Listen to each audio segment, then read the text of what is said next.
of Selectmen's meeting of September 25th, 2018. Please join me for the Pledge of Allegiance.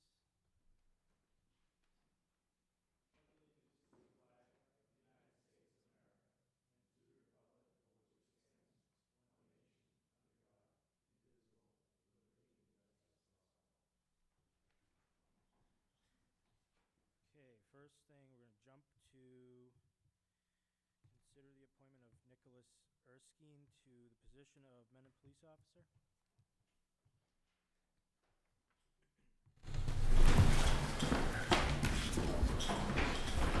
Good evening. Good evening.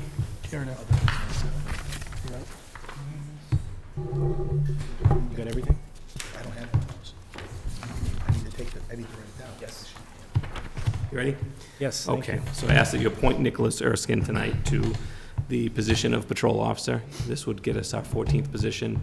This was a position that was approved in July, pretty much to get the school resource officer in and to replace him on patrol. Nicholas comes to us after graduating the MPTC Full-Time Academy from the State Police. He graduated September 14th, so literally 2 weeks ago. That's one of the tougher academies in the state to go to. It's actually run by the State Police, and he graduated in the top of his class. So we're lucky to have him as an applicant. He is currently at Southern New Hampshire University. He's a junior for criminal justice. He has an associate's from Quinsigamma in computer forensics. He has worked in the past 4 or 5 years in local departments. He was a Grafton full-time dispatcher, Westboro full-time dispatcher, a reserve police officer in Westboro. So he comes to us with a lot of experience, a lot of training. And the best thing about it is he sponsored himself. So anybody who out there doesn't know what that is, he took the initiative to sign up for the academy, go through all of it, not get paid to go through the academy, and completed that on his own and got the degree. So now we don't need to send anybody to the academy. So he has a lot of initiative. I think he's going to do great for this department.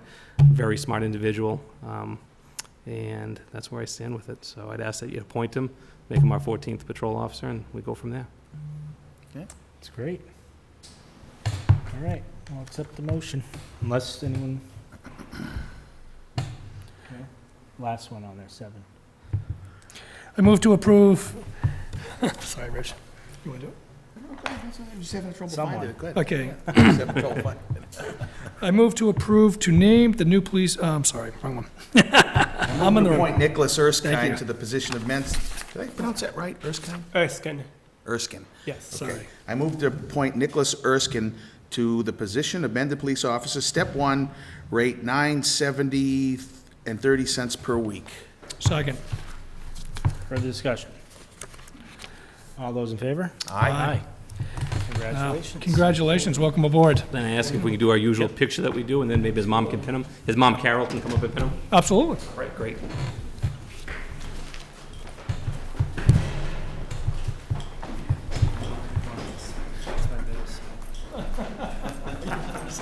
But only marginally. Usually I'm over there. Where wants to go, Dave? Yeah, we'll move to the flag. The flag? Then we'll just have Carol come up over there. For social media. Hopefully we want to.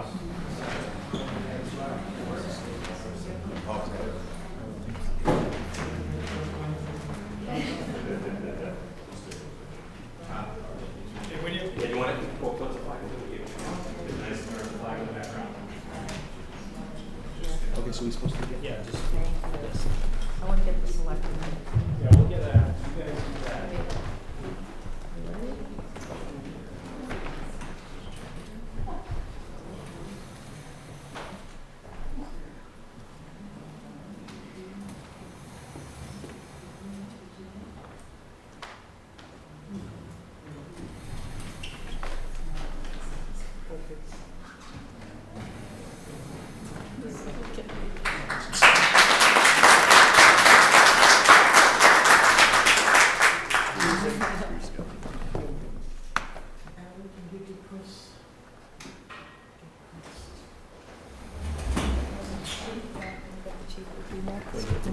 Max, can you get a picture of the chief?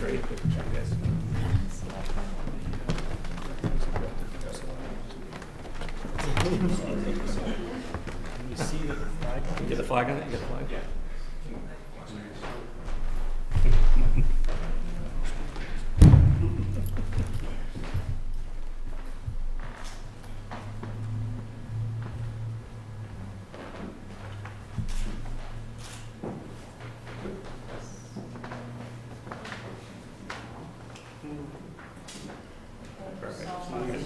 Welcome aboard.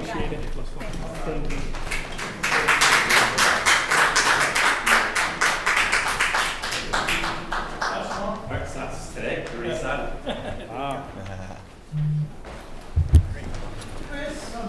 Thank you. Thank you.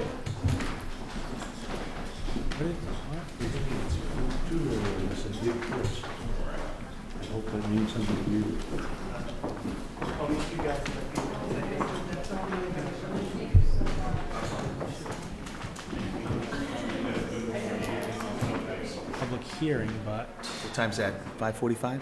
yep. She don't see her here. So might as well go right on to that. But we have to do it at 5. Open it and then we can, We can't do other business while it's open, right?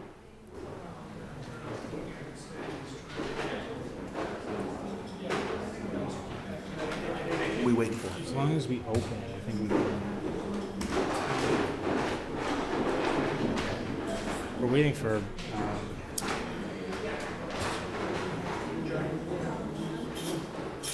she was here last time for this issue.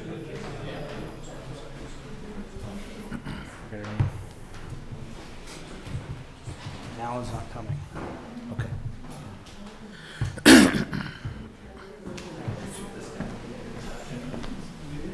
There's an issue with one of the cameras. Just want to see if she comes. Oh, man. I always forget that part. I would've always put on a collared shirt. Oh, yeah, I was at work. I came straight from work. Oh, I did not get that. I get that, but I just didn't think of it. Oh, yeah. I've been scrambling all day long.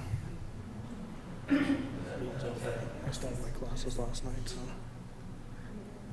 Again.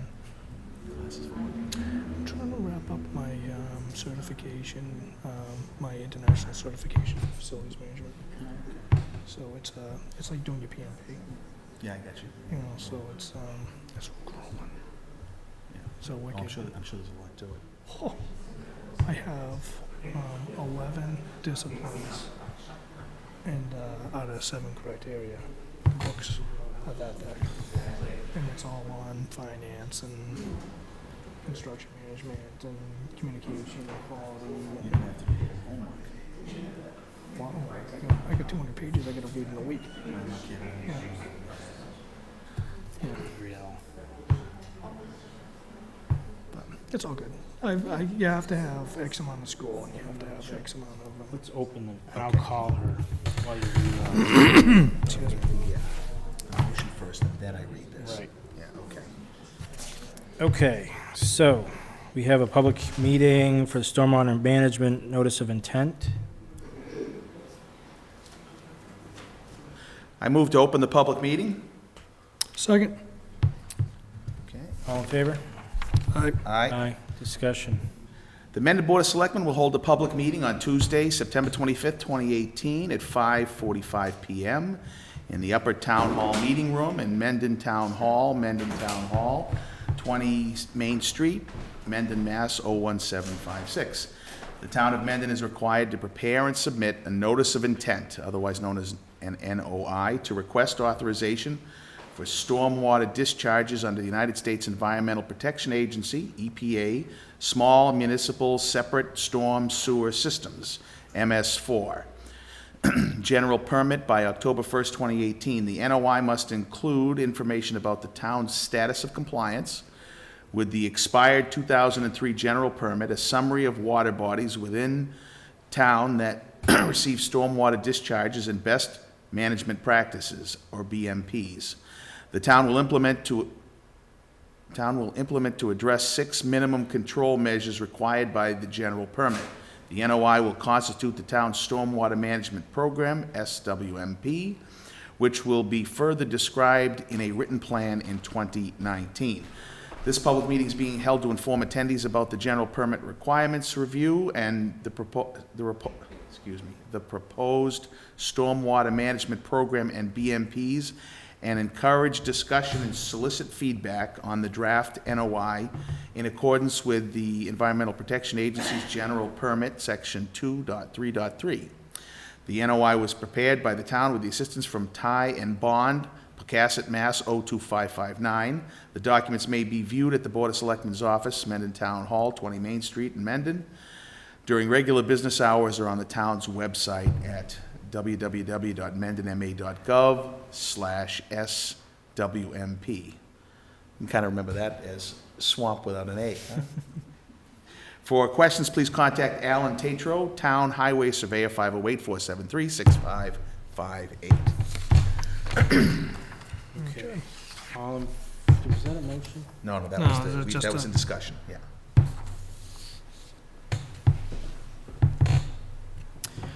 So Alan is not coming, unfortunately, and then our consultant with Ty and Bond is literally probably pulling in the parking lot now. So we're just gonna wait a few minutes till she gets up here, and then we'll begin.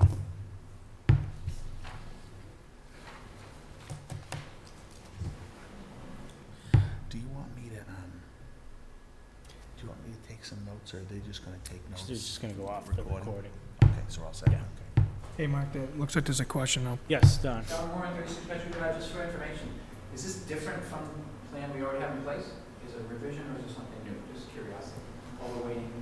We have a management plan in place, I thought. I just wondered if this was new guidelines or new requirements, so should we wait for the consultant? Yeah, I'm pretty sure it's some new guidelines that Okay. they need to adapt this policy for. Thank you.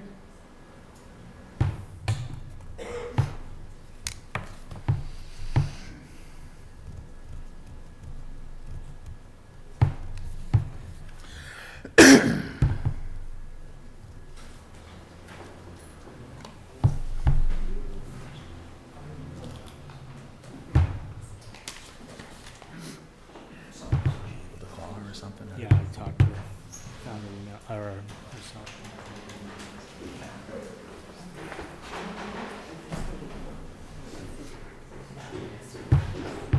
Where is the ICMA conference this year? Hello. Well, actually, it wasn't that bad, because we just finished reading the notice, so. I hope you ran very slowly. So catch your breath.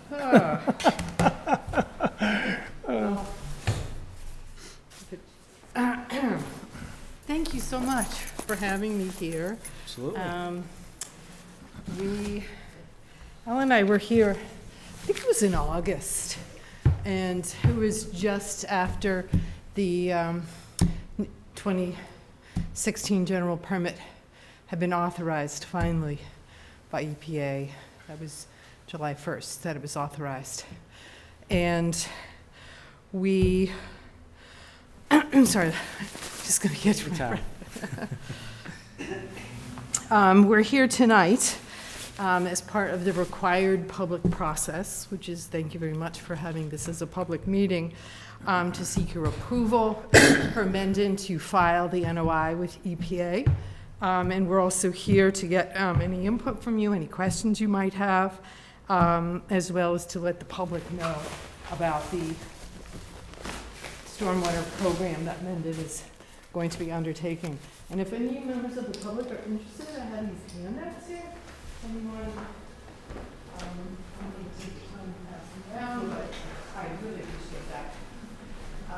In that, those are also up on, there's a new town website now with this Mendon Stormwater Management Program, which thank you very much for getting that done. And That's the one I read as part of the hearing. I read mendonma.gov/SWMP. That's the one, right? correct, that's the website, and that will maintain the website for the stormwater program going forward. Yeah. You should have gotten those in your packets. Did you not? This is easier.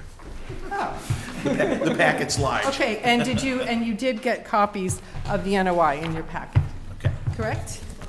These look like this, I saw I that think we today. did, yes. the notice of intent. Yep. Hopefully you did get that as well.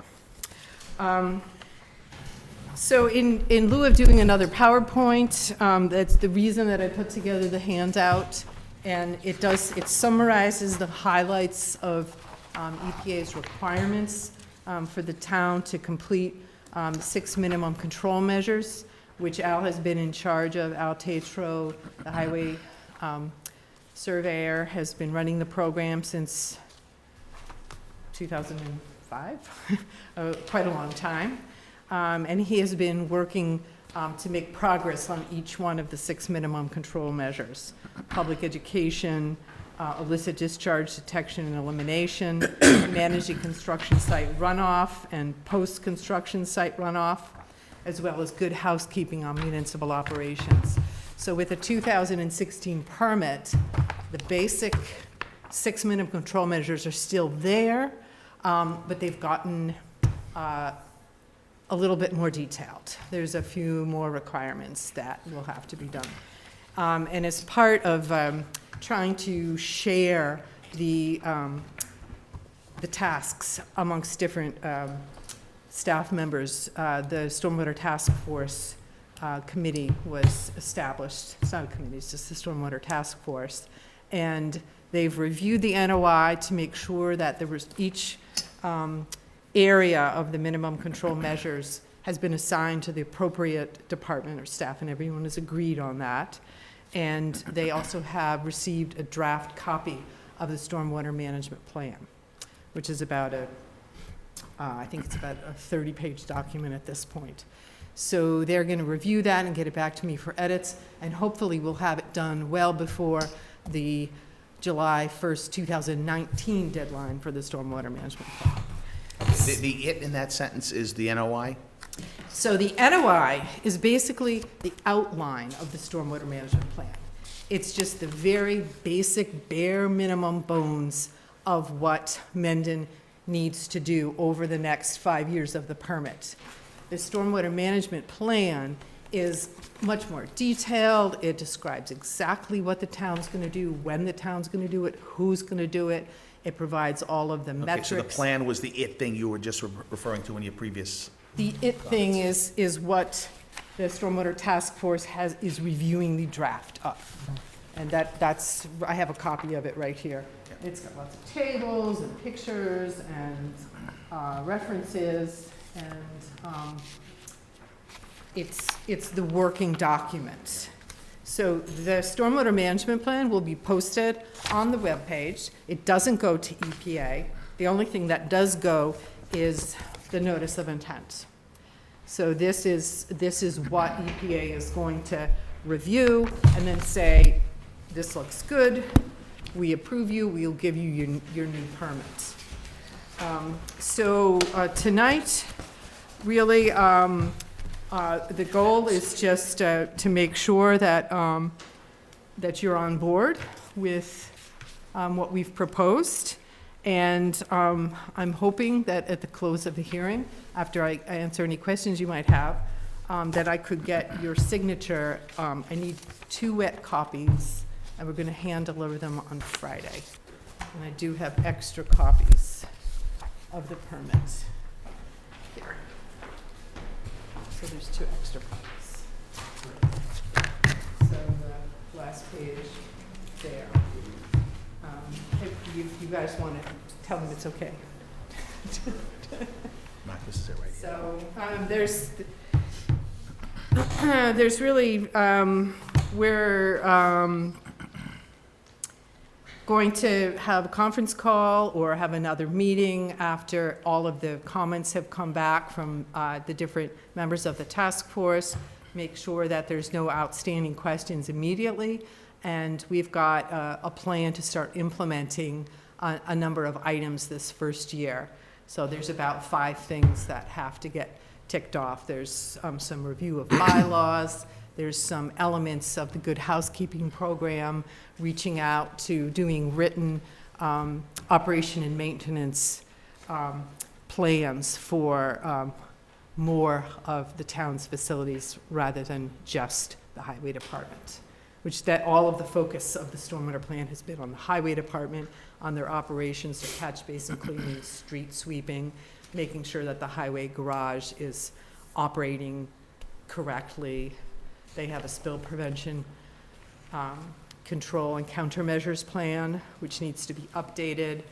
They have a stormwater pollution prevention plan, which is, they've gone over and above in the past. So Mendon's actually in pretty good shape, but.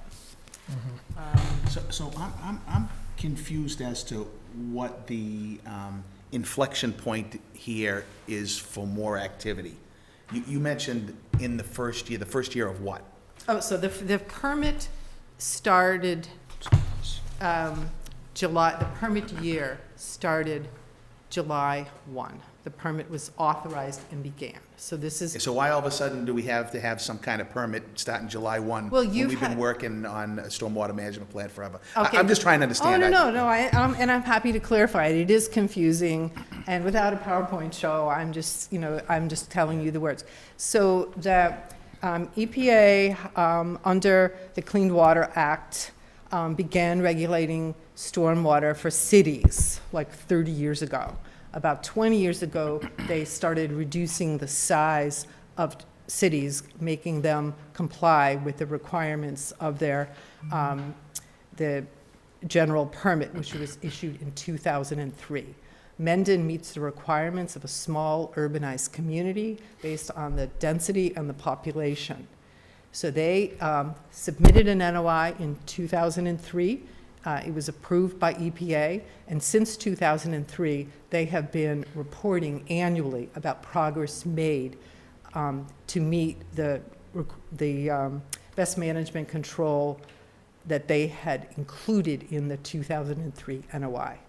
That permit expired, and the 2003 permit expired, and it's now the 2016 general permit. So there's 236, I believe, or 263, sorry, communities in Massachusetts that are in the same boat as Mendon that are having to file a new NOI by October 1st, by Monday, meeting the requirements of the new general permit. Okay. So that should answer your question, Don, right? Yeah. Yeah, it actually, it says it right here, Yep. there's 253 community. Oh, I was close. I was like, All right, thank you. That answers Yeah, my yeah. question. Thank you. no, that's, yeah, and that's why we have, some good background in here about who's regulating, and Mass DEP is actually co-regulating with EPA. So one copy of this permit goes to DEP, one copy of it goes to EPA. So the, just some of the tricky things for Mendon is obviously eliminating outfalls is one of the goals of the problem, of the program. And there are only a few outfalls that are really falling in an area where there's some serious issues, which is in the Charles River Basin. So Al is very aware there's 3 outfalls now that are fall in the town's urbanized area.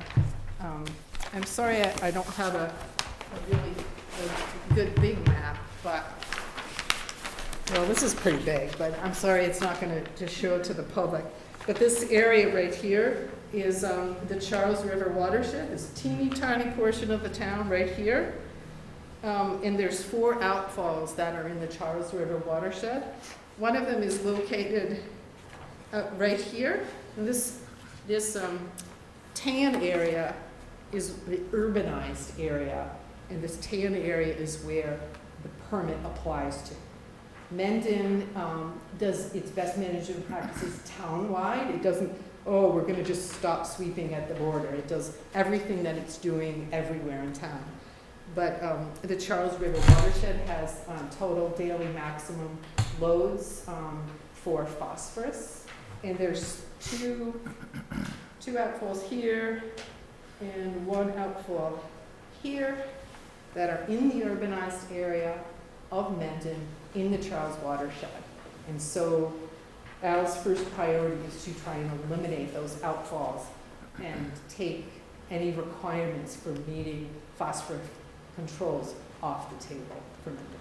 So that's kind of our first goal. If anyone wants to take a look at this map, I'll leave it there. You see where you live, see what watershed you're in, see where your nearest outfalls are. This map is actually also up on the town website as well. Okay. So that's probably the best place to look for it. So we're also going to be creating improving the website with public education with a site called Water Matters for Mendon.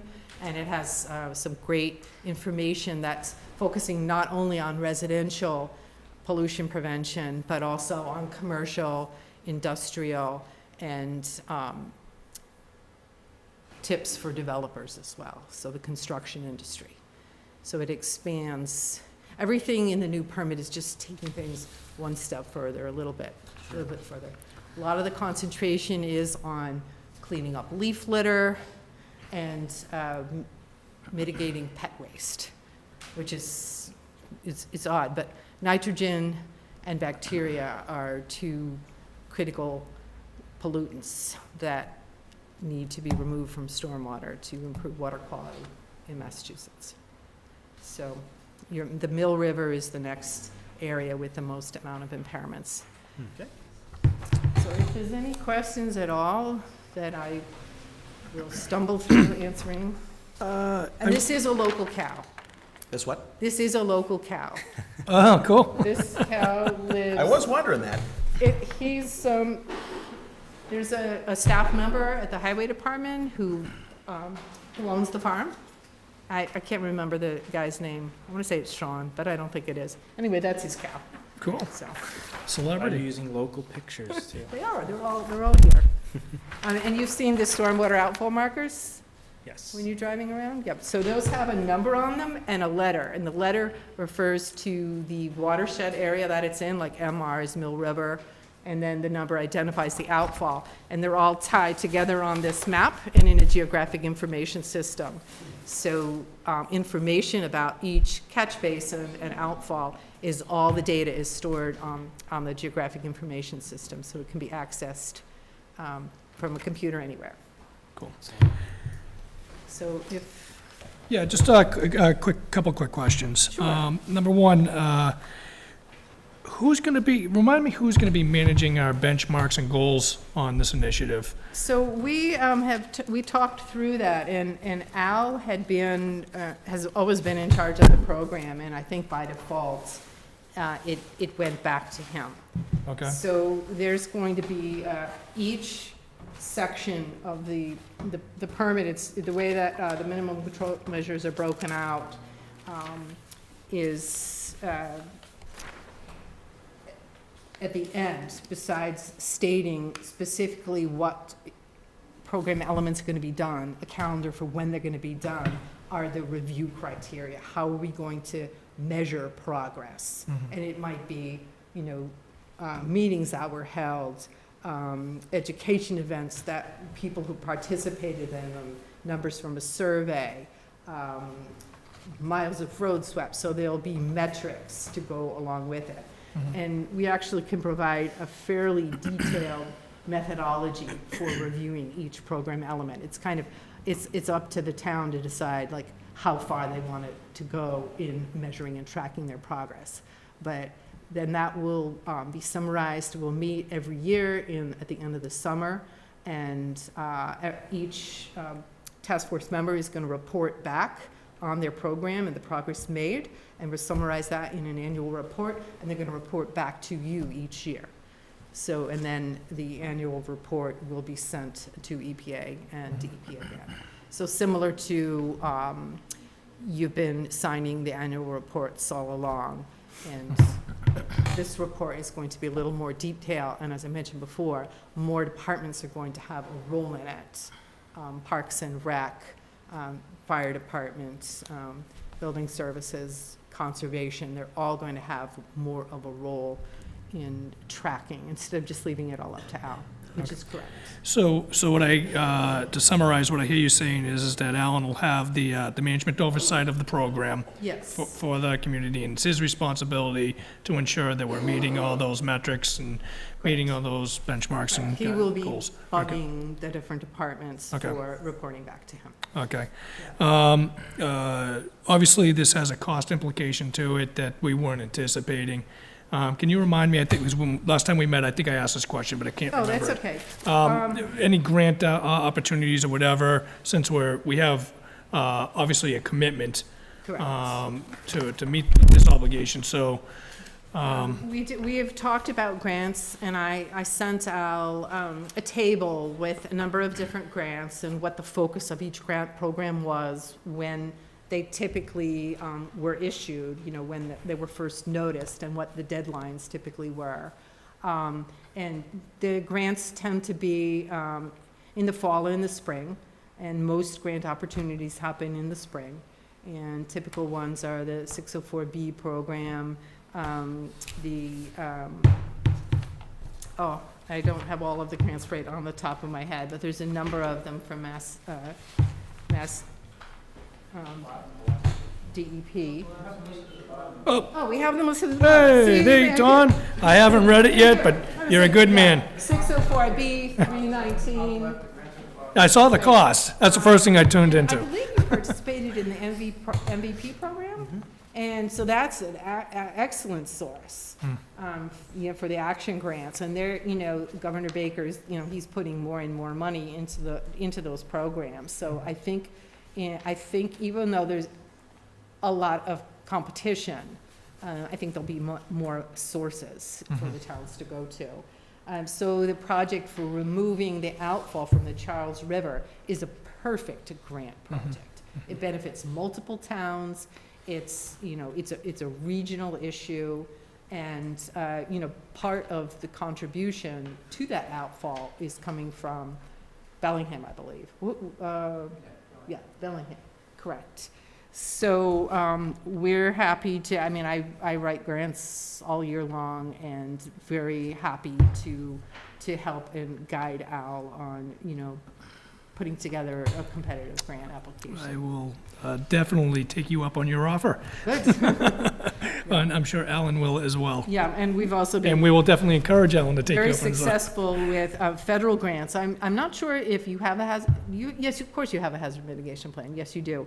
So FEMA is going to have another grant round. They have October 1st is actually a deadline for submitting a notice of interest. It's not a requirement, but it's just to let MEMA know that the town is interested in a project. So they're not going to be interested in a water quality kind of project as Mass DEP would, but they would definitely be interested in anything that's mitigating flooding, improving the resiliency of buildings, generators, and projects like that. So I've written and received quite a number of FEMA grants. And we also discussed a little bit about other options for funding, such as the utilities. Okay. And one last question. So I'm looking at your SWMP first-year implementation schedule. Yep. That's on the back of your pamphlet, and it, there's quite a bit of work that needs to be completed this first year. Yep. What happens in the event that we're unable to achieve all those goals?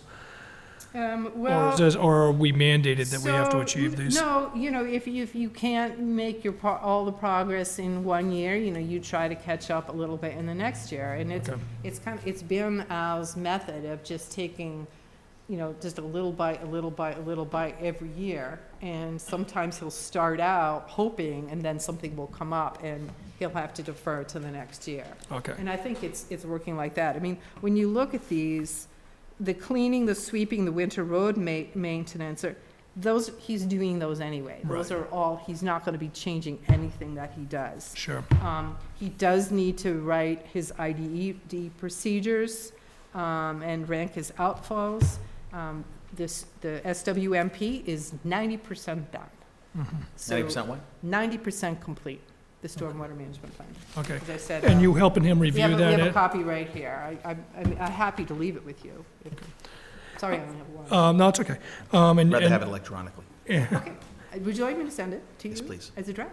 Okay, I will. And you're helping Alan through that process and Yep. reviewing those detailed reports and stuff like that as well? Yeah, and the way we do it is we'll sit down, we'll talk about, you know, where his gaps are, and, you know, what his priorities should be, and I'll usually put together a budget with each different task, and he'll say, okay, we're gonna do this, this, and this. Hold off on those. And, you know, that's how we've been working every year. So we made, we got ahead of the game last year, which was our recommendation. We did a municipal inventory, we did a town-wide training on good housekeeping practices, and we've got drafts of operation and maintenance procedures, which not that many towns have even gotten to the point of doing an inventory.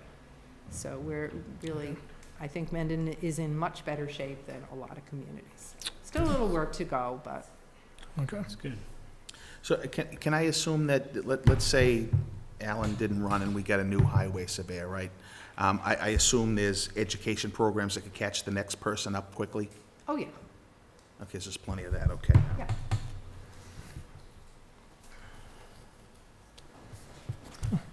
Okay. Anything else? Was there anyone in the public who had a Yeah, question? just- anyone else? It's raining today. Okay, then I guess I move to close the public meeting on stormwater management. Second. Further discussion? All in favor? Aye. Okay, I move to approve the stormwater management NPDES notice of intent. Second. Further discussion? Okay, again, so what we're voting on here is the lighter, not the full plan, but the lighter plan that, the NOI that's gonna go to the DEP. Correct, and it's just the bare minimum measures, there's nothing extra in this plan. Yeah, and I do have the right page it starts on right there, right? Yes. Okay, cool. Yep, I'm good. and I just need two signed copies, and I'm out of here. Great. Okay. All in favor? Aye. Aye. Okay, thank you. Excellent. Thank you so much. Thank you. Yeah, this is a map we put together showing all the municipal facilities in town that are gonna be part of the plan, Oh, cool. so. Is that on the website No, too? it is not, but we're gonna start putting everything on the website now that there Okay. is a website. All right, So I think that'll be interesting. beautiful. Very cool. Thank you so much. Thank you. And I apologize again for being late. I had every intention of leaving a little early for the rain, and That's okay. Well, I was late today too, so join the club.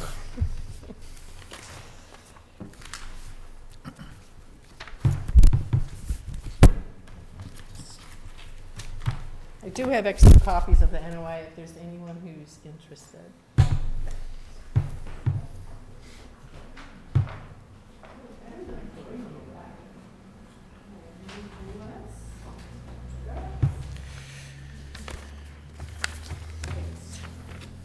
Good. And you did, Okay. you got a copy of the task force, so you know who the task force members are, correct? Okay. Perfect. Wonderful. All right, I'm gonna put those in a safe place. Put them from away. Now I'd like to leave these copies of the program. Sorry. Who should I Just those leave 'em with? right there at Sit the- wherever, and we'll Okay, take care of it. all right, Thank you. Thank you. thank you.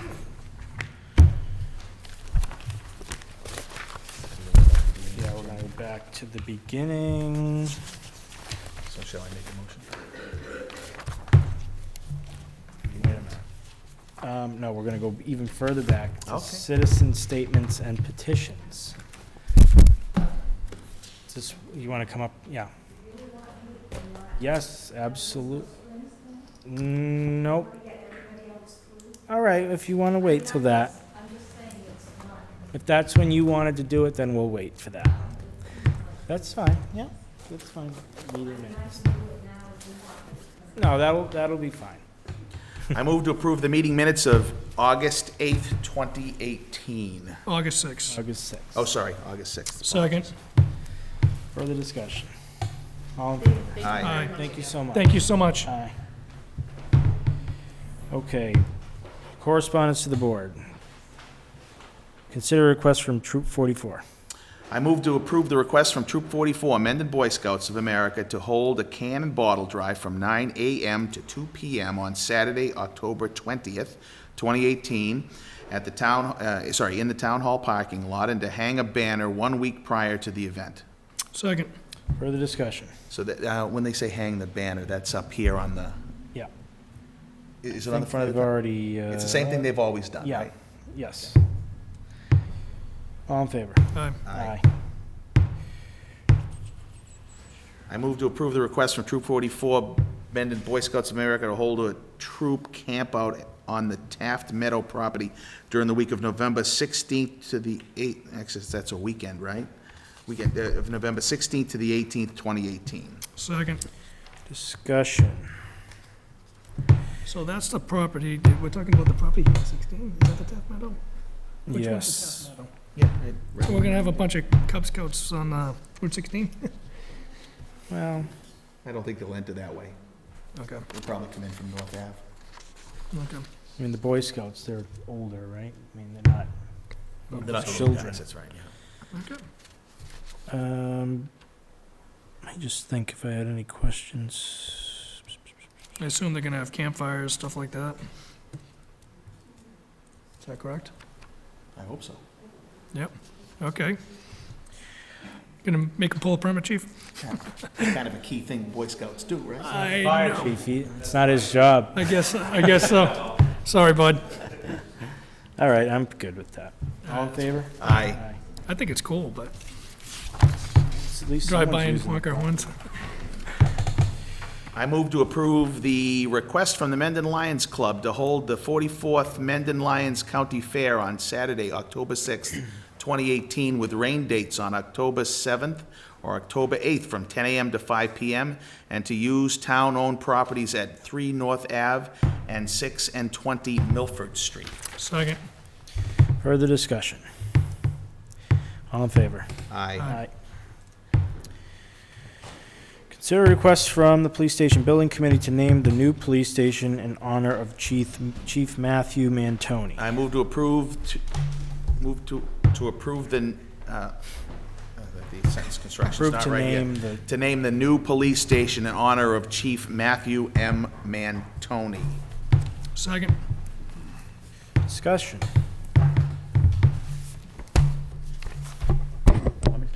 The Police Station Building Committee entertained a recommendation from Chief Kersey to consider, we have a memorial or a monument in front of the existing police station, which will be moved when we construct the new police station. And at the same time, there was a recommendation to consider naming the new station in honor of the, basically, I'll read the motion that we put together. The Mendon Police Station Building Committee would like to take this opportunity to propose to the Mendon Board of Selectmen that the new police station be named in honor of Chief Matthew M. Mantoni. Chief Mantoni dedicated his career to the Mendon Police Department and the citizens of Mendon, and in doing so, made the ultimate sacrifice. The committee feels it's the proper course of action to name the building in his honor. Thank you. Excellent. Okay, all in favor? Aye. Aye. Great, I think it's an awesome idea. thank you. Yeah, it's great. Consider signing contract for hazardous material abatement located at the old fire station. I move to sign the contract for hazardous material abatement located at the old fire station. Second. Town council has not reviewed this, you said, right? Town, so we submitted a soft copy of this contract to Laura on the 17th. Okay. I don't know if she took action until tonight, so I don't believe it's gone any further. I do have an updated, the only update now is I have a version that is signed by the contractor. Okay. So I can leave this with you. We've actually already emailed this updated version to Laura, although she's out today. She has an emailed version of the updated signed one, because we wanted the contractor to sign it first. So now, however long you need to take, it's up to you how you want to review it. It's basically, as soon as you sign it, we'll start the abatement work on the former fire station. It's really to do any hazardous abatement that's left there. So however whatever you want to recommend proceed, do you want to use it to send it to town council? Whatever your process is, just let us know. Can you change the motion to do pending town council review, just so I can check? So moved. Second. Okay. All in favor? Aye. Aye. So I can leave you the hard copy, or we sent a soft copy? Yeah, if you want to just do both, that'd be great. It doesn't matter, this is for you. But Laura has a soft copy of this as well, if you want to just Okay. reprint it or have copies for yourself. Perfect. And then, when it's available, let us know. And we'll just pick it up so we can get it to our OPM so she can manage and start the abatement. All right, great. Cool. Okay? Next, Did we say it? Did we vote? yeah, we did. We did, okay. Thank you. Can I just, Yes, just to give you a quick update on a couple other items? sure. I just summarized a few other things, just so you are aware of what other things are pending, just so we're all on the same page. So there are, John, can you drop this to us electronically? I sent this to Laura last week. I was hoping it was in your packet. It's really more just a communication, so if it's not, it's probably buried in there. But you Okay. have this electronically as well. I do? Well, Laura does. Okay. Whether you do or not, I don't know. She's been out sick, so maybe it didn't make it to you. But basically, town council is reviewing some documents that we need for going out to bid. We're hoping to put this project out to bid in about 3 weeks from now-ish. And town council actually emailed me today, say she should have them approved by the end of the week. So that's good. I'm not concerned about it. But if there's any concern, I'll let you know. Okay? Second one is the abatement contract we just talked about. As soon as you sign that, we'll start the abatement work on the existing fire station. The third one is, we met with the planning board last night, and we do have to formally document basically the setbacks that don't, currently the fire station doesn't meet the setback requirement. So technically, we have to do an application to the ZBA, just document all that and approve it all. So we do have an application for a special permit for the ZBA, and we'll have another application for the planning board. Those will be coming your way for signature. However you want to handle that. Do we need to go through an open session to do all these, or just let us know how to handle those things? But they're basically going to need your signature so we can go through the permitting process. So guide us through that. I mean, do you want us to formally post for your next meeting for these things, or can we do that some other manner? I'm just looking for some guidance. I'm gonna let the chairman answer. Because we have You'll this, agree. I mean, we have basically the ZBA application right now. It needs a signature from the town to say, again, it's the town going to the town, but we want to follow the right process, that's all. And we'll have another one for the planning board. I don't want to answer for the chairman, but When from, is the ZBA hearing?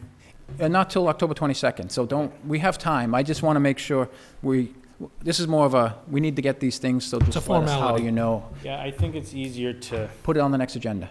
Perfect. We will do that. We'll That do way that. We'll it's have a just planning board application. We'll have a ZBA one. We'll have it ready for you. We'll be ready for the open hearing, which we scheduled last night for October 22nd.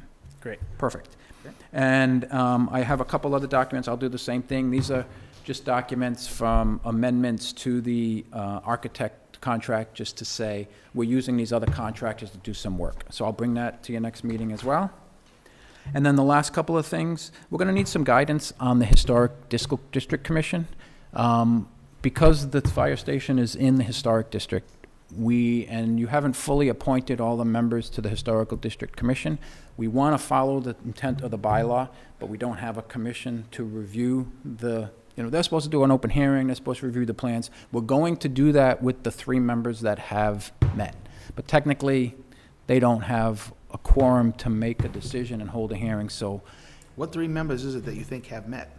no, that you've appointed, J.P. Parnas. Oh, okay, yeah. Mark Bacino, and... I'm sorry? Yes. Janice Muldoon, yes. And So you have Richard- 3 members. And Richard Warren Schofield Jr. I'm sorry? And me. There's 4 of us. So how many does the committee need to have a quorum? 4. Is that true?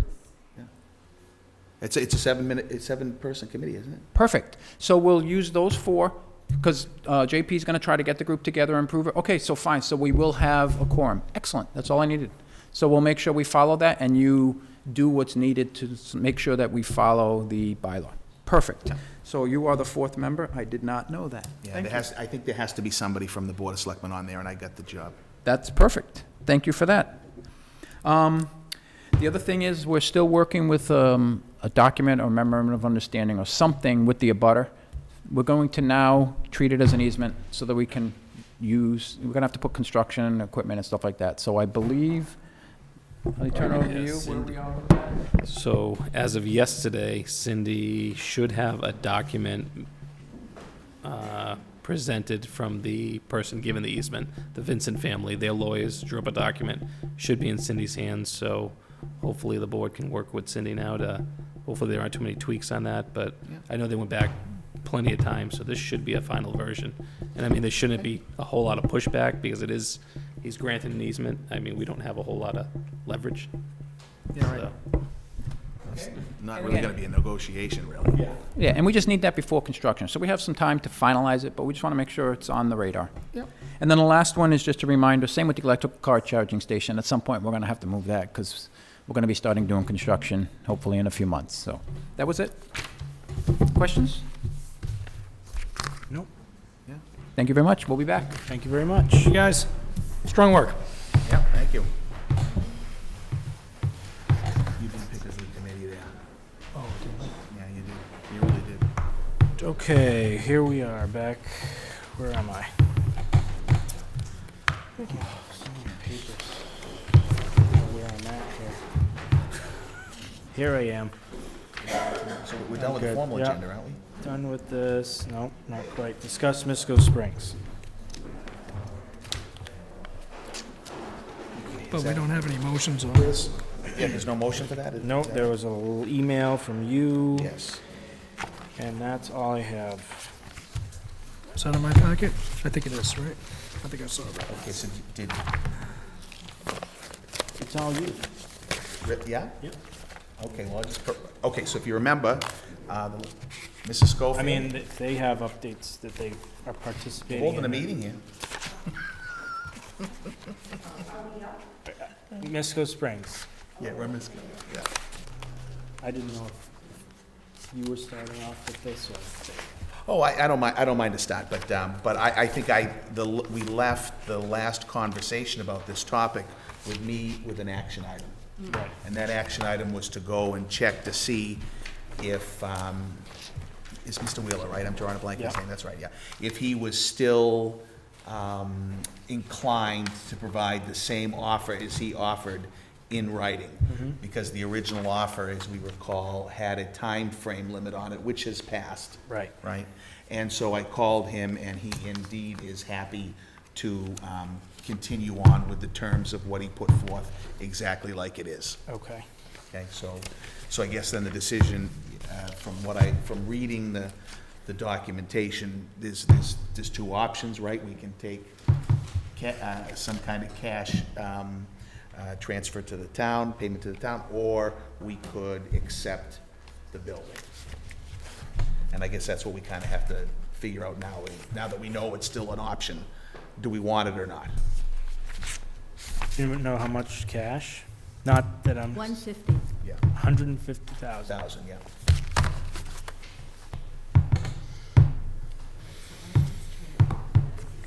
Now, Aren't should we I all start trying my to diatribe, which I will relate to the Misco Springs, but it really is a history of what has happened to the commission since I've even been aware of it.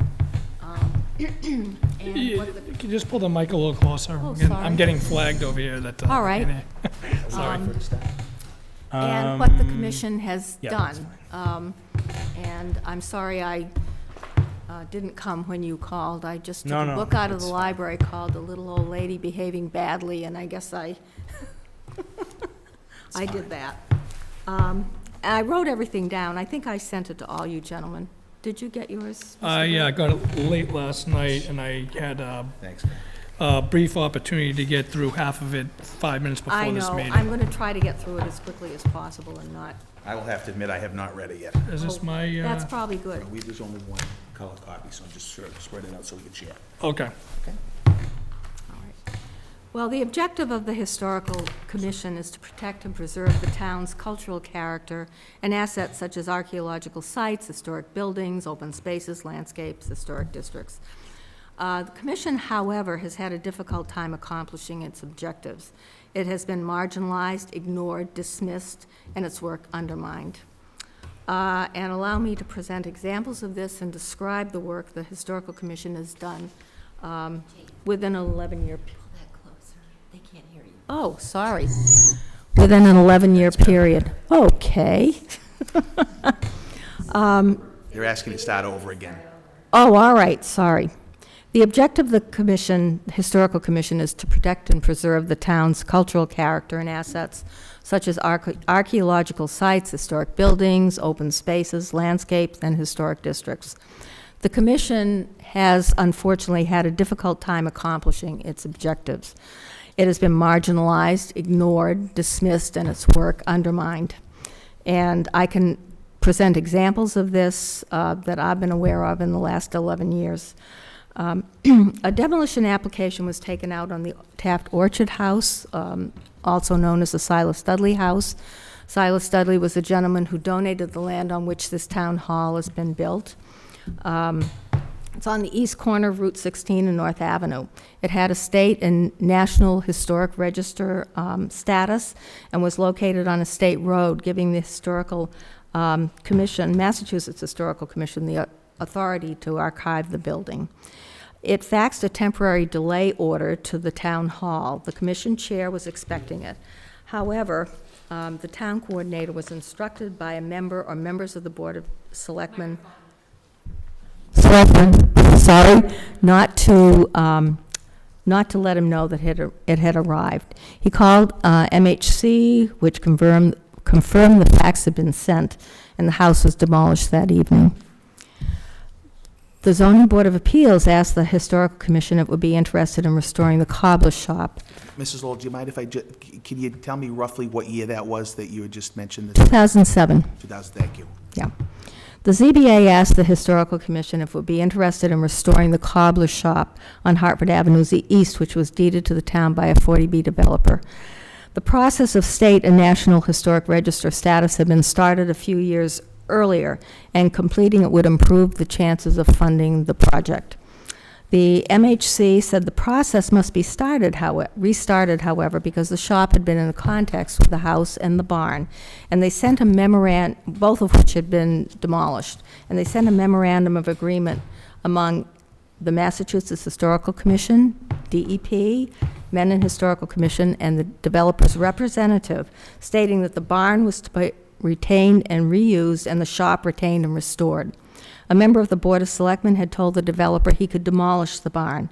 It allowed enough room for another house to be built. The developer paid for the restoration when this situation was brought to light by the Historical Commission.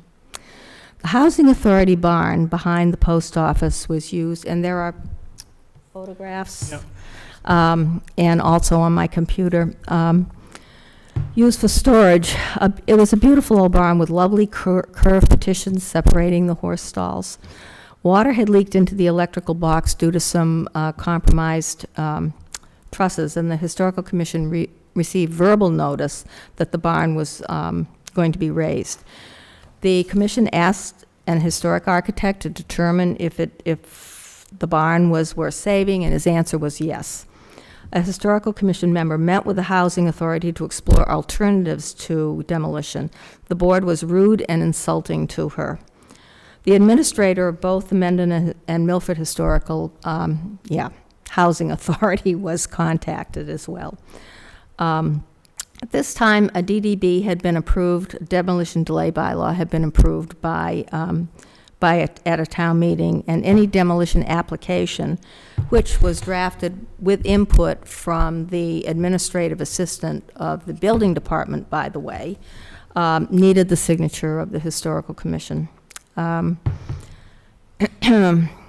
Let's see now, a few days later, a town official came to my house, drove up my driveway, and said that the truss had slipped even more, and I said I would contact the architect to see what could be done. He came the next day, called me, and told me to come down to the site and bring my aspirin with me. The barn had been demolished. At the former demolition application, which did not need the signature of the Historical Commission, had been used instead. And what year was that?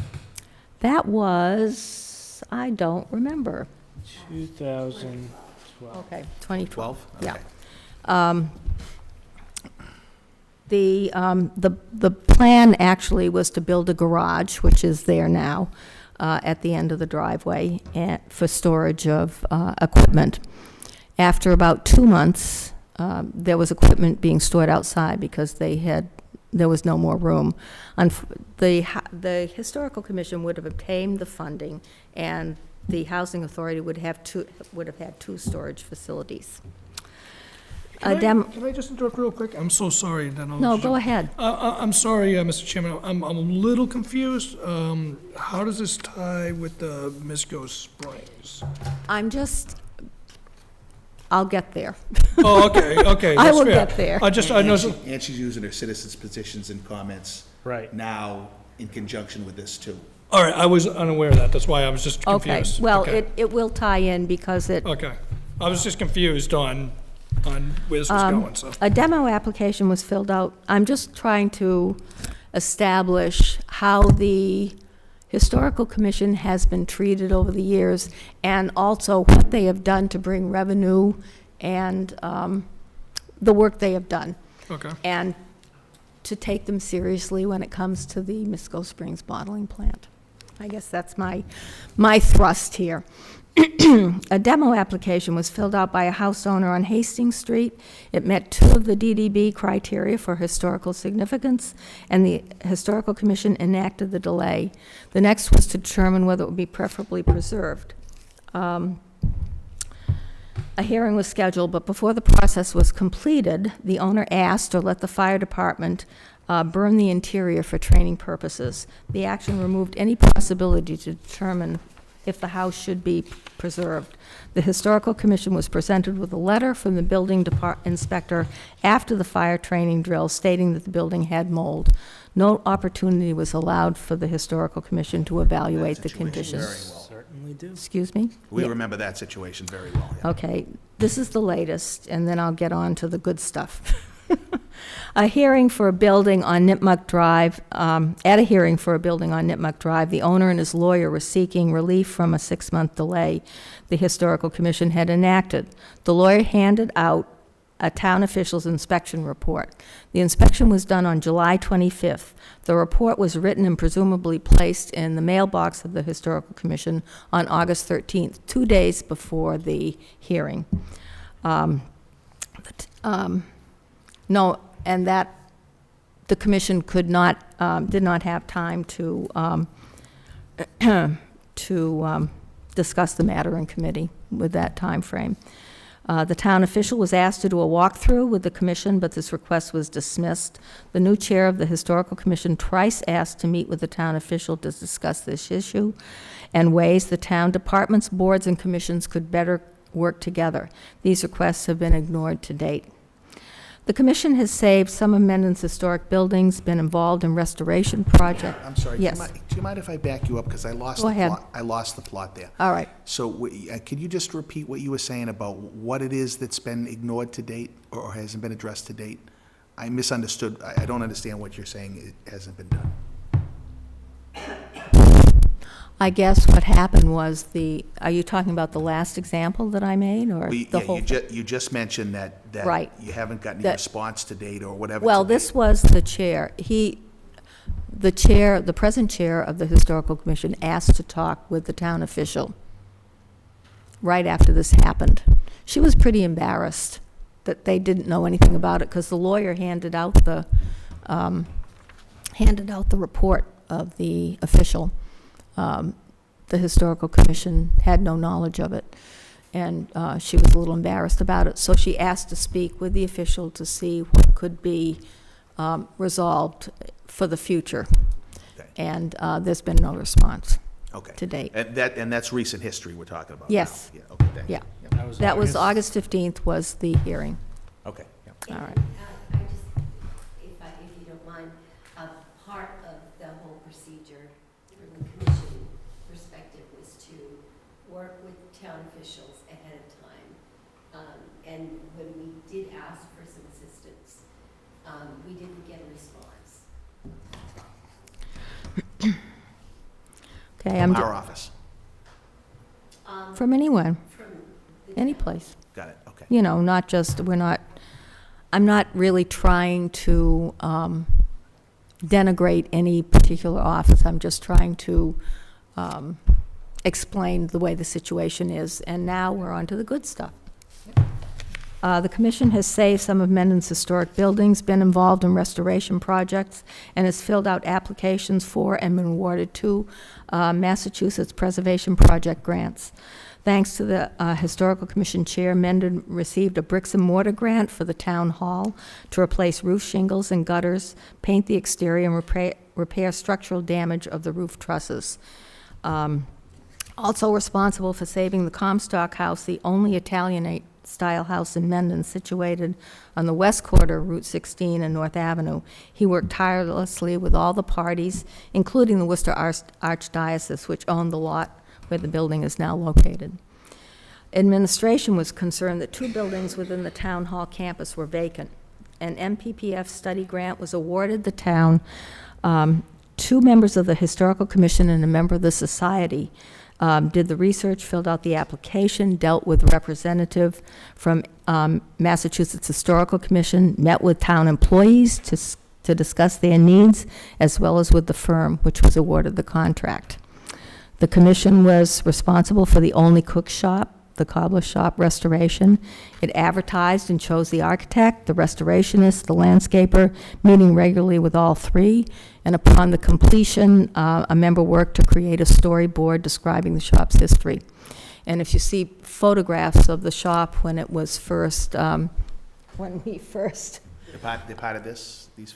well, maybe, but it's better on my computer, I will say that. The commission took charge of work to repair and relocate an 1800s watering trough, which was formerly on the island on the north end of Main Street, damaged when a car hit it or a truck. It also spearheaded the restoration and straightening of headstones in the old Mendon Cemetery, obtaining CPA funding, getting bids, and selecting the appropriate artisans for both projects. The Gaskell House at 34 George Street. Now, you have some wonderful pictures of the trash there. Part of an open space development was one of the most challenging projects the commission took on. The Board of Health had condemned it because of its lack of water and trash content. And over the years, the structural integrity of the addition in the back kept deteriorating, creating a liability issue if someone got in.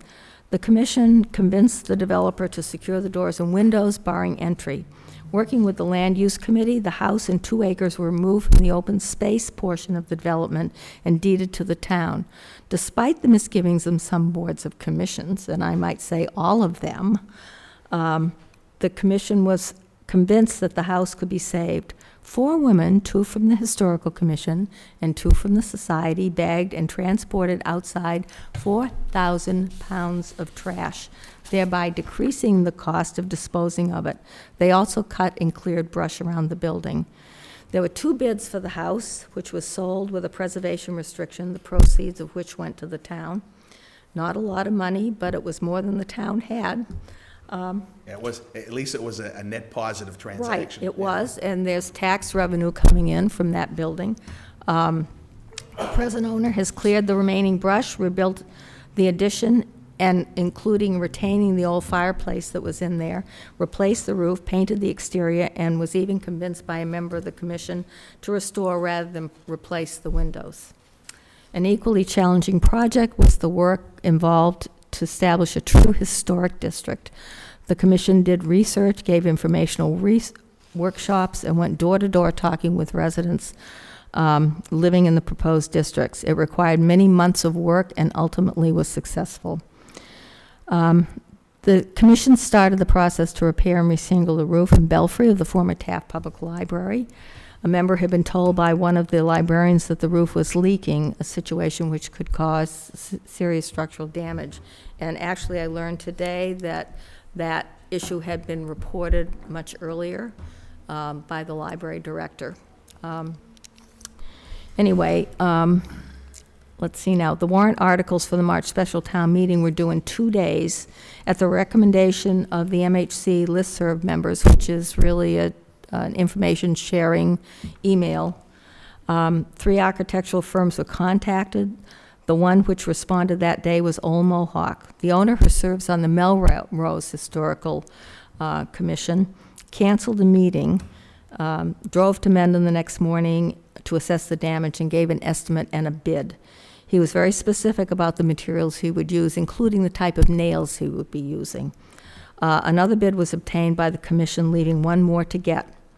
Old Mohawk was ultimately awarded the contract. Often the projects taken on by the Historical Commission require 20 to 24 hours of work a week. Its budget is so small that members often pay out of pocket for legal notices and certified mail. In 2014, a demolition application was taken out for the Misco Springs bottling plant. The commission determined it met all 4 criteria for historical significance. It's structurally sound and therefore preferably preserved.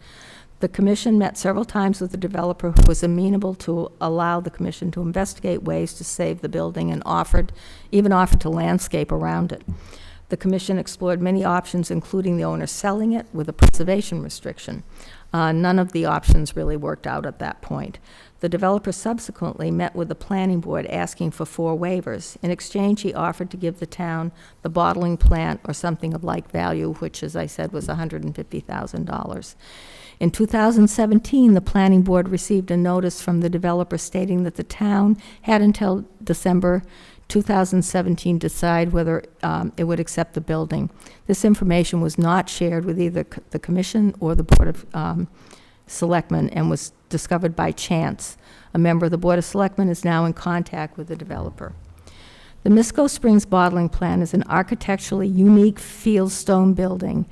There is none like it in the surrounding towns. The interior has tin ceilings, as does the town hall, and a stone fireplace which mirrors the exterior. And I have a really good example of that on my computer. Some town departments, let's see now, it also has a well, which quite possibly will be a viable water resource in coming years with advanced technology. Some town departments have indicated a need for storage. CPA funds can be available for restoration and rehabilitation purposes. Also unique is the opportunity the developer has given the town of Mendon. He certainly, he said that he values historic buildings. He certainly has had the opportunity to tear it down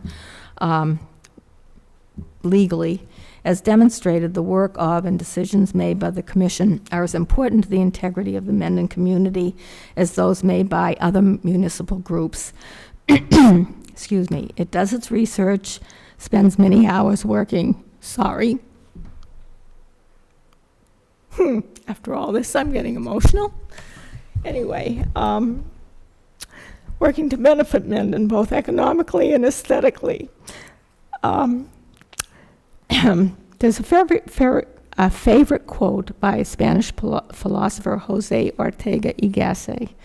I am I plus my surroundings. And if I do not preserve the latter, I do not preserve myself. And I apologize, gentlemen. Didn't mean to get emotional. Thank you. Especially not on camera. Well, you made it all the way to the end. I know. Well, that was easy. This was it. Yeah. And I hope you take the decisions and the information from the Historical Commission seriously and look 20, 30, 40 years down the line, not what's going to happen with that $150,000 in the next year. Sure. So, sorry. I apologize.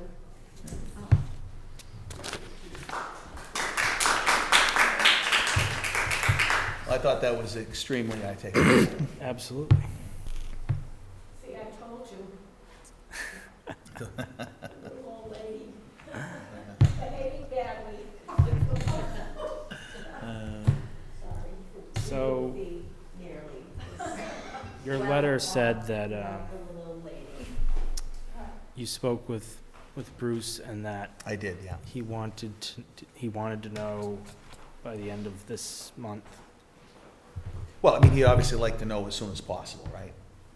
So, but he was more than flexible and amenable. I mean, if we came back and we said, look, we had the initial conversation about it. Yeah, and again, this is an if, right? I'm just trying to make a point here, right? That if we went back and said, look, we just need a little bit more time, I'm sure he'd be fine, because we're kind of well over the original deadline anyway. He seemed very, very interested in being flexible and accommodating. So, I mean, we could do this next meeting and come up with a decision, because I think we need to do that. Yeah. That's 2 weeks out. Sure, but before we go on to that, I mean, I kind of like to ask a couple more questions about the building. Can I do that? Sure. Okay. Yeah, I know you probably want to talk about the water, but I have some other questions I want to ask before we get to that, okay? So, do we know what the original purpose of that building was? Why was it originally built? It wasn't built originally to be the bottling plant, was it? Oh, it was? Okay, so they built that core structure, and then over the years, they expanded, and that's when all the tin extensions got put on the building, right? Right. And that's come down, so we just have the core old building now, the stone building, and, Right. okay, But there's plenty of storage room underneath, okay. if that were used. And the building was built around, I think, 1886, something like that. Okay, but, by Nathan George? Okay. Gotcha. And obviously a big Mendon name. Yes. Yeah. And important one, yes. Yeah. Okay, sorry. You good? Yeah, thank you. So, first, I'd like to, obviously commend the commission for your efforts and Ms. Lowell for your passion. I know you all really put a significant amount of effort into this. You really care about the character of our community and preserving these historic buildings. When it comes to the bottling plant, and when you first brought the bottling plant to us, I had mentioned that I do have one significant concern about taking this on, and that's we don't know what hazardous materials are within the building and what it'll cost to abate those, as well as what it'll take to put this building back together if we were going to use it, because it is going to need some significant repairs. Now, I know it can apply to CPA, but we still don't know what the impact is to the community in respect to expenditures. So have you done any further due diligence on that? Are we going to be able to review that? Because my concern will continue if we don't know what's in the building and what the potential impacts are to the community. Okay? Kathy Schofield, 195 Blackstone Street. A member of the planning board was supposed to contact Mr. Wheeler to do the hazardous material assessment, to arrange for that. So we haven't heard anything back. We don't know what's going on, so Yeah. hence why we, often need to hand it over in order to kind of move things forward. Yeah, I love the building. I've told you that before. My concern still stays the same, that if I don't know what the impacts are to the community, up until that point where I'm convinced that I'm not putting our community at risk, I personally can't support it. I think it would be irresponsible. I've just run into this way too many times in my personal life of having a building gifted to find out that it's costing us much more than we thought it was gonna cost us. And it threw us way out of budget. And I just think that due diligence needs to be done before we ask the taxpayers to move forward with a project like this. What do you think could happen to people going into that building? I mean, I'm curious. Sure. I'm sure there's lead paint. I mean, Yeah. there's no. Lead paint, asbestos, PCBs, things that potentially, if we have our staff or our citizens who are all entitled to go into that building, having it be a taxpayer's building, could be at risk of being exposed to. That's what my concern is. It's a very old building. I would hope there would not be PCBs if they were all bottled Bottled water water. Who knows? to be sold. I'm gonna be honest with you, they're in transformers, they're in fixtures, they're in caulking. You'll be surprised. Asbestos is in caulking, it's in insulation, it's in siding, it's in sheetrock, it's in, you'd be surprised. So are these some of the kind of things that, you're saying that Mr. Wheeler agreed to do the research on this? Is that what you're saying? When we all met, perhaps a month and a half ago, the decided direction was that a member of the planning board was, who has worked with him, was going to pursue that. So again, it's really, these are things that, we are trying to bring to the foreground so we can make a decision. So you know that secondhand from the planning board, is that what you're saying? What's that? You know that secondhand through the planning board that he was willing to do that, is that what you're saying? I thought it was here. Yes, through the planning board. It was remarked that he would be, You're referencing that when we met with the planning board downstairs or wherever we met, I forget where we met them, Yeah. over there, I think it was across the street, right? yeah. Yeah, okay. That's okay. Okay. Kathy, one One second. more comment, Chris. I appreciate and understand it, as I believe we all do, that we don't want to get the town tied up into something it's going to regret in the future. We do see that there is a potential for future use that could benefit the town, and we still haven't clarified what the obstacles are, but I think it's important to keep in mind what Jane said, that we need to think about this town 30, 40, 50 years down the road, because when these one-of-a-kind structures fall, and I can tell you from experience, they're falling at the pace is picking up, the whole character of our town changes. A lot of people have moved to Mendon because they like the small town feel. I don't think that most people in this community want to live in a box store, drive through town. We battle this every day.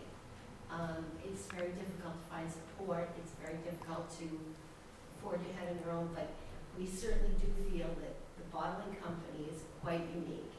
And whether it presents an opportunity for the town, or if the town can work with us to find another vendor that might be interested in the building and understand and appreciate its value, if it does come back to this community, when we preserve things.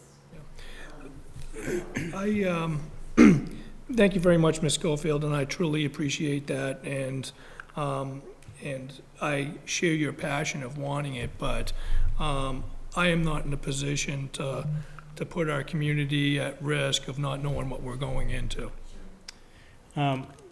Is there opportunity to maybe do what we did with the Cox House, where the town obtains the building and then sells it with a preservation restriction to, because that building was a major hazard and we still accepted it. Yeah, right. That was is that a thought that's been discussed? Right, apparently, Gary Smith was contacted about selling it with the preservation restriction. There was a landscaper from Wellesley at one point that was interested in it. I don't know what happened to that. Do you know what he was interested in doing with it, by any chance? Storage, his equipment, and that's what he was interested in at that point, So, Mr. Burke, what if it turns out that Mr. Wheeler is fine to do, to foot the bill to take a look at, what may or may not be hazardous or not hazardous? We got a report that said none of this, none of that, a little bit of lead paint, whatever it might be. Is that enough to push you over the edge on this, or would there be something else besides that? Listen, I've been clear, I was clear last time, I'm very open to any ideas that come in front of us, as long as they identify what the impacts are to our community, so we don't go into this blindly. Period. It's. Is that a yes? I just said yes. Okay. No, I was just not clear, that's all. Mr. Kent? I have one more relatively small piece of data. Alan Kent, 5 Mill River Drive. It's my understanding that before I was on the water board, that the state investigated the possibility of using that as a public water supply, and that the well that's there is too close to the house to be used as a public water supply, although it's perfectly adequate for the property. The area around there is probably suitable for public water supply if you drill a new well, which is, of course, not a cheap thing, but Right. Yeah, I had met with DEP about that. So, thank you. So I totally share your concern with the hazardous, and then the other piece that I kind of would want settled, to support it, is I want to have some kind of an idea of what we're gonna do with it. I just, like, when we get it, what do we, I mean, so then we're gonna have another building that we gotta maintain, right? So and I'm willing to roll the dice a little bit, right, that we might not know exactly. But it'd be nice to have an idea of, okay, well, so now we have it, so what are we gonna do with it? I mean, my ideal in my mind is to do what we did with the Cox House. Yeah, I'd be good with that. That's, to me, it preserves it and takes it off of our hands. Yeah, because we can't be real estate agents in the town of Mendon, it's just so hard. I think it just would be helpful if we could remain in the process to benefit the moving it forward. So, I mean, I don't think that we would be disagreeable to exploring an option like that. I mean, I think that the town should, you know, if you're gonna be gifted, you know, this, and it gives you an opportunity, I think that's, you know, something we definitely would like to explore. Right. But I don't want the clock to run out because, you know, we have people that have, you know, offered to do things and, you know, it's kind of. We're gonna put it on the next agenda, for sure. So so what I'll do is I'll call Mr. Wheeler and give an update and tell him where we are. And then maybe I can even ask the question directly about the, you know, look into what would you call it? What would you call What the hazard study? Yeah, is So that what- phase one hazard study. Phase one hazard study, okay, so I'll ask him about that. And we'll just keep putting it on the next agenda. If we don't come to a resolution in 2 weeks, we'll just put it on the next one and just keep going. Hopefully, we don't keep going and going and going, And then run it out, yeah. but Maybe we don't want that. I do say I have some concerns about some windows that have been bashed out. And I don't know if Mr. Wheeler would be amenable to doing what Mr. Alfonso did with the Cox House, is securing windows so that kids can't shimmy in there. or just the weather getting in. Yeah, that even Well, too, yeah. yes, I don't know how the windows were broken. but I Okay. know that there are schools that were Okay, broken. well, I'll add that to the conversation then. I mean, I would think just for his, How many of them, you said there were two that were a problem? I think there are two, there's one on the Northbridge Road side and then one toward Pike Hill on the other. And I don't know whether Clinton's broken or Elmer's broken, but there may be more. I don't know if there's some in the back that are broken. But I would suggest that, I don't know if you've done anything in there. Oh, I'd love to go through it. I've been in there. I've not, but I've seen the pictures. Yeah. There's Right. lots of big electrical infrastructure in there. I'm sure it's very old. Amy? I just, Amy DeWitt, 10 Ashlands Drive. I'm just a little confused on something. I just had wanted a little clarification.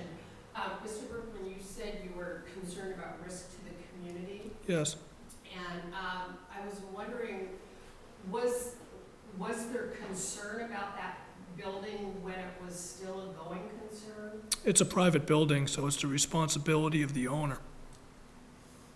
We're taking it on as a community. It's going to be a significant financial implication because we're going to be required to mitigate any hazardous materials that are in there prior to us opening it up.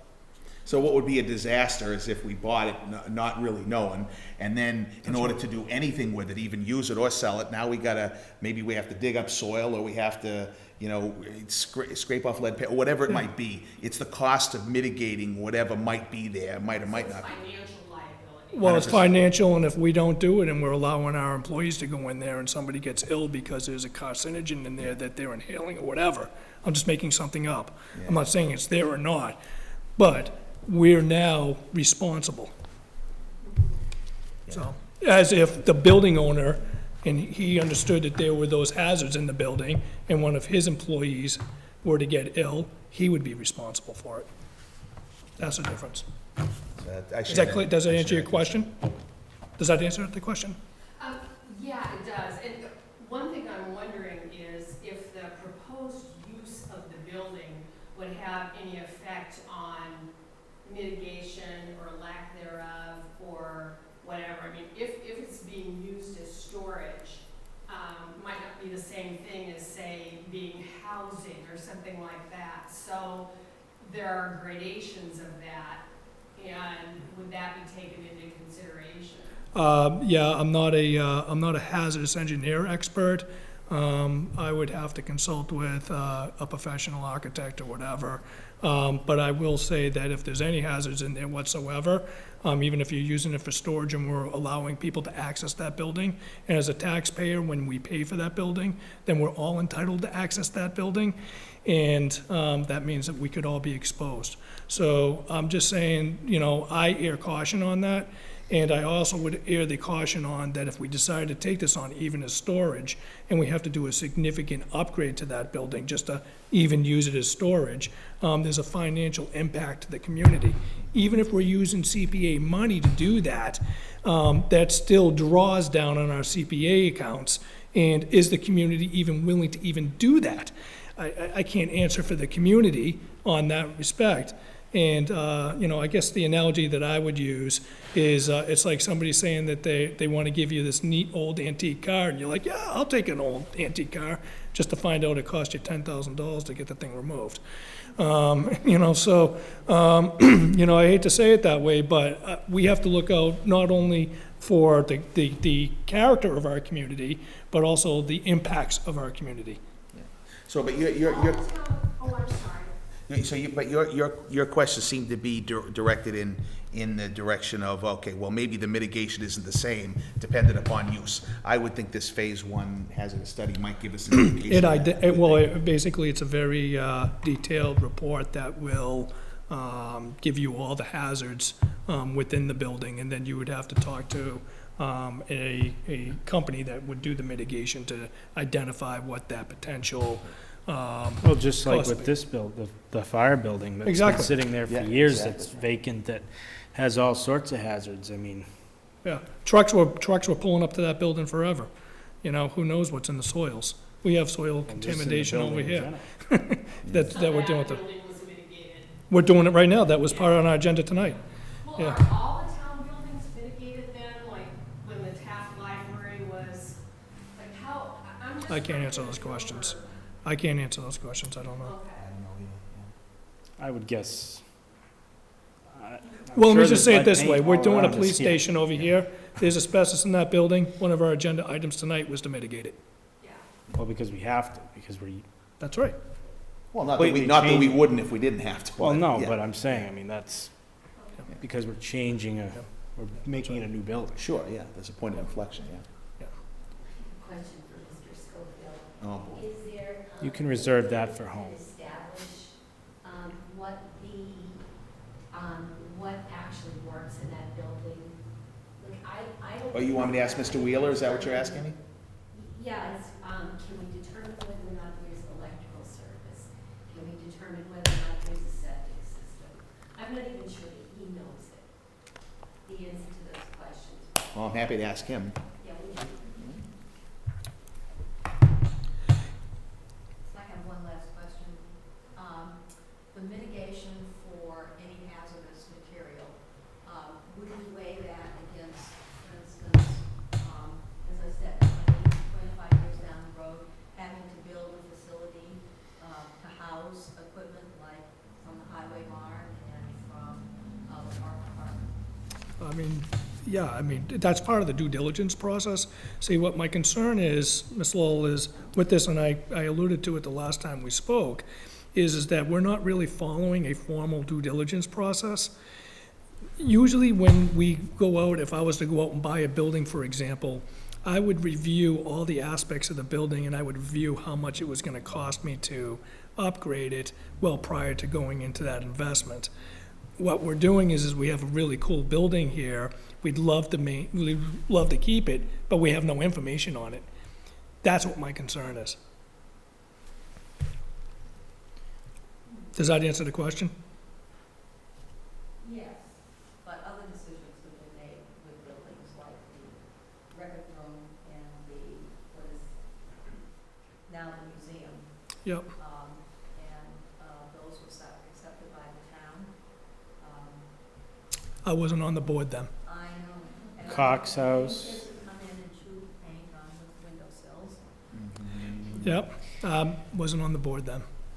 Well, I think, back to Ms. DeWitt's point, I think what's gonna be key is deciding what approach do we want. I assume at the end of the day, we don't necessarily wanna, I don't think we wanna own the building. I would think the best thing to do is like we did at the Cox, right? Because Yes. we already have, we don't need space. I can't even see us in 30 years needing, well, I mean, we already got that big building that shell down at, that was gonna be the police station that we've got, and numerous other places, right? So I don't see needing it for that. I think I'd rather see, I agree with what you said, Mr. Reel. Now, if that's the case, dependent upon what the rules and regulations are, to flipping it to somebody who's conservation-minded and reusing it and keeping it in place, we may or may not have to concern ourselves with as much of this. I don't know. I mean, I don't know. So I think the important thing is to understand what we might finally do with it, and understand how much we're tied into having to fix anything that may or may not be a problem. Yeah. That's all.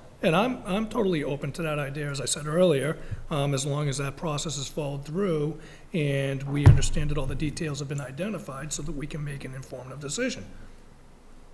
Yeah, and I presume that we can assume, given your impassioned discussion tonight, My diatribe. yeah, that we have a group of folks who are willing to help us out a little bit with this here, right?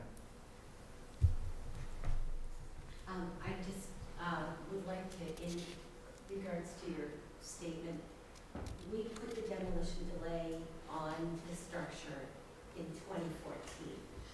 So since that time, we have tried to engage a conversation, a dialogue.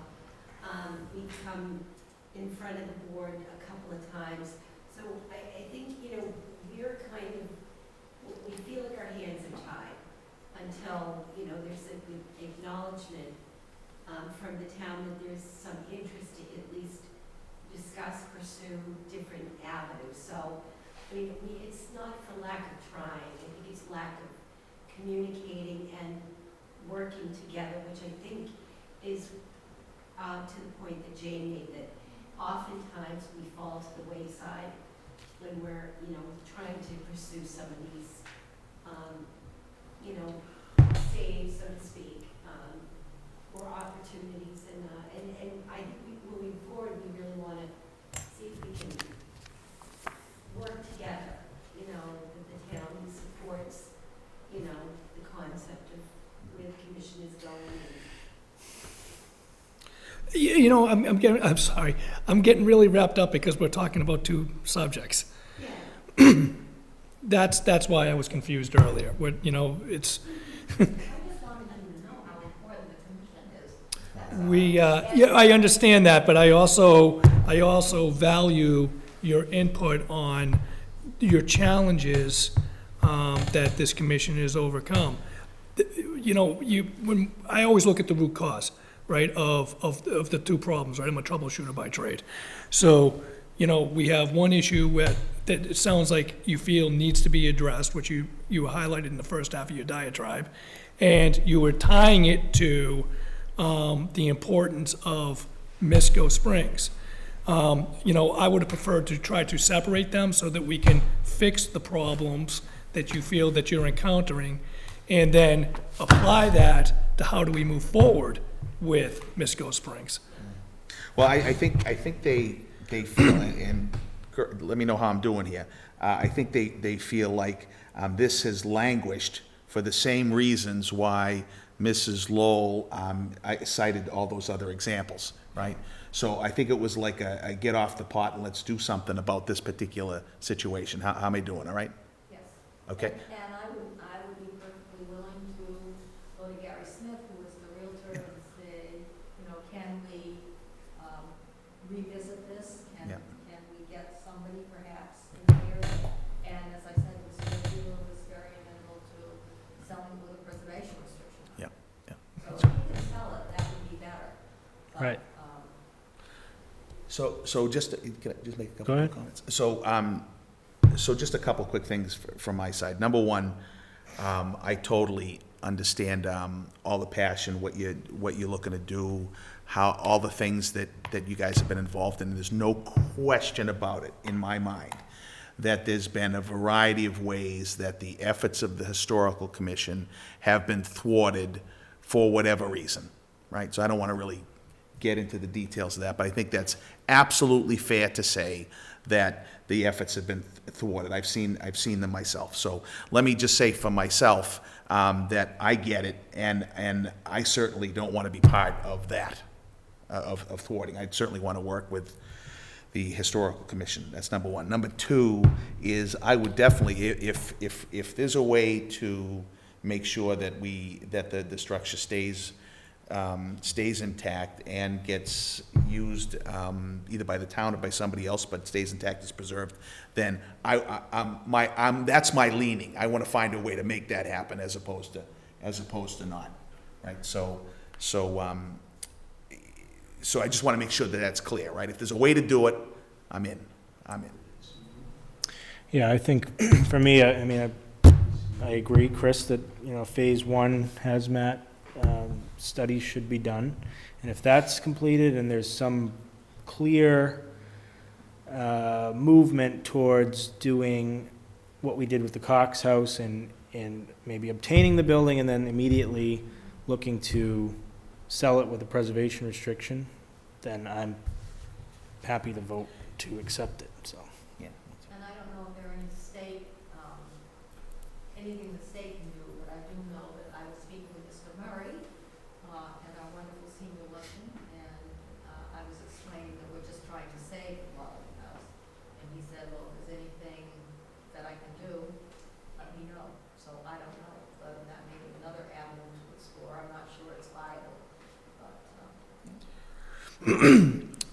Mrs. Lowell, feel free to reach out to me. I can try to help you walk through the process for the phase one. I guess my biggest challenge with this has been all along, and I alluded to the last time, is that we really haven't done a really formal due diligence. And you need to outline, we've already outlined the goals, we just want to preserve the building. But we're throwing around a bunch of ideas, but we haven't formalized anything. All right, and we haven't formalized the impacts or potential impacts to the community.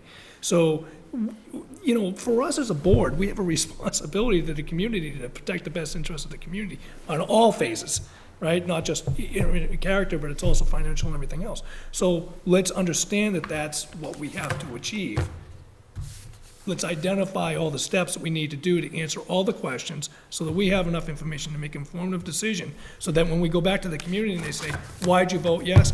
We voted yes because we did this, and this makes the best sense for the community. And if it's, to Mark's point, funding, the option is that we can just do a deed restriction on the building and, you know, sell it to an investor who wants to maintain the character, and we identify the steps that we need to do get there. Then there's your due diligence. But just identify that so we know what we're talking about, so we're not going into it blindly. That's all I'm saying. Well, luckily you have experience in doing that, so. Yeah.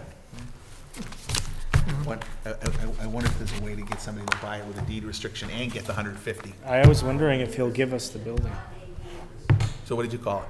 preservation. Sorry, preservation. So I am using the Preservation wrong restriction. terms. Yes, Okay. Okay. I understand. All right. Anything else? Okay.